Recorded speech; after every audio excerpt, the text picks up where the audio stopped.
Hello friends, आज की इस वीडियो में बात करने वाले हैं परफेक्ट होल्डिंग बेस का ट्रेड हम कैसे लेते हैं, कितने मिनट का चार्ट देखते हैं और क्या क्या चीज़ें देखकर हमें परफेक्ट होल्डिंग बेस का ट्रेड को पकड़ना है। तो चलिए वीडियो को स्टार्ट करते हैं। हम शुरुआत यहाँ से करेंगे।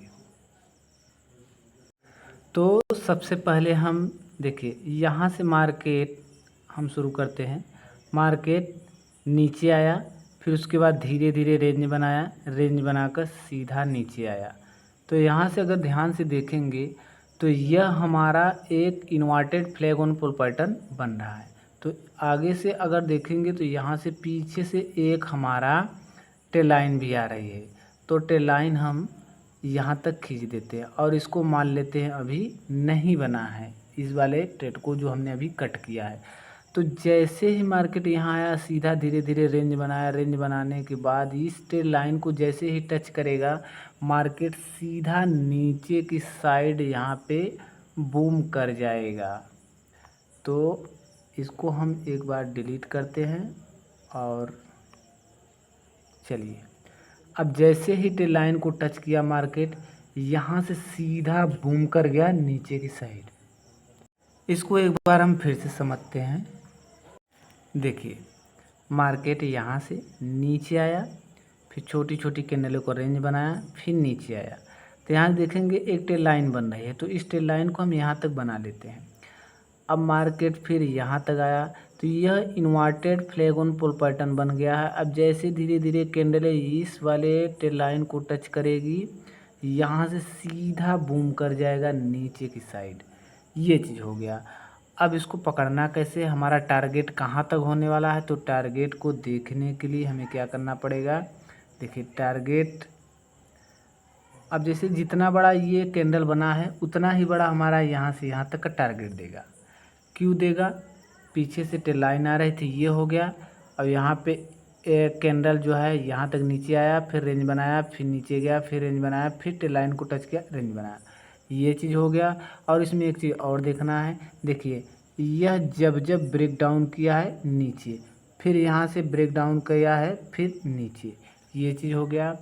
और हमारा होल्ड कहाँ तक करेंगे, तो अब कैंडल को छोटा करते हैं। अब यहाँ से देखते हैं, देखिए पीछे से एक सपोर्ट भी आ रहा है।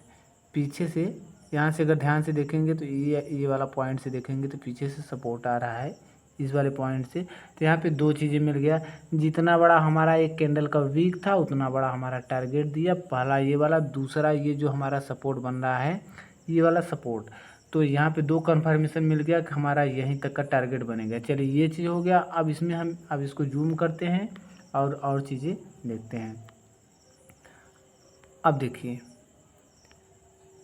अब ट्रेड लेने के बाद यहाँ पे मान लेते हैं, अगर एंट्री मान लेते हैं तो स्टॉप लॉस क्या रहेगा। स्टॉप लॉस जो ये वाली कैंडल है डोजी है, तो इसका हाई ही स्टॉप लॉस रहेगा।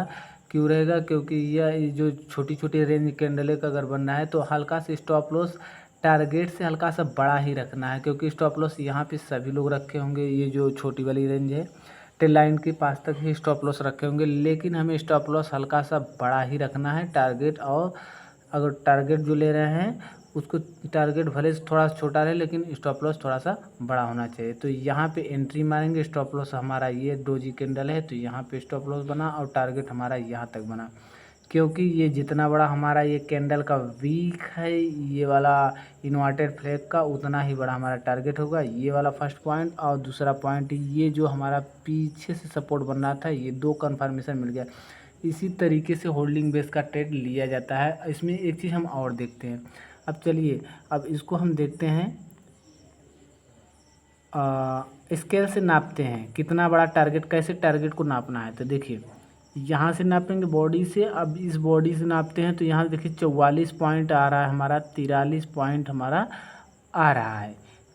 अब जैसे ही इस टेल लाइन को टच करेगा तो यहाँ से हमें मालूम चल गया कि यहीं से लेना है। और यहाँ से अब देखते हैं, देखिए यहाँ तक आया है हमारा, यहाँ तक 43 पॉइंट तक हमारा टारगेट भी दिया है। लेकिन हमें जब भी ट्रेड अगर हमें लेना है तो ट्रेड लेने के बाद हमें जहाँ तक टारगेट दे रहा है वहाँ तक नहीं लेना, थोड़ा सा कम ही लेना है।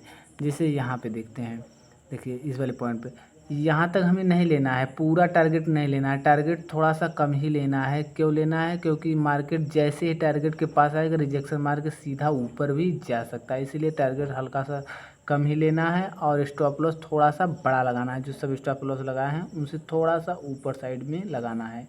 यह हो गया। और इसमें एक ट्रेड और बनना है, तो चलिए उसको भी दिखाते हैं। देखिए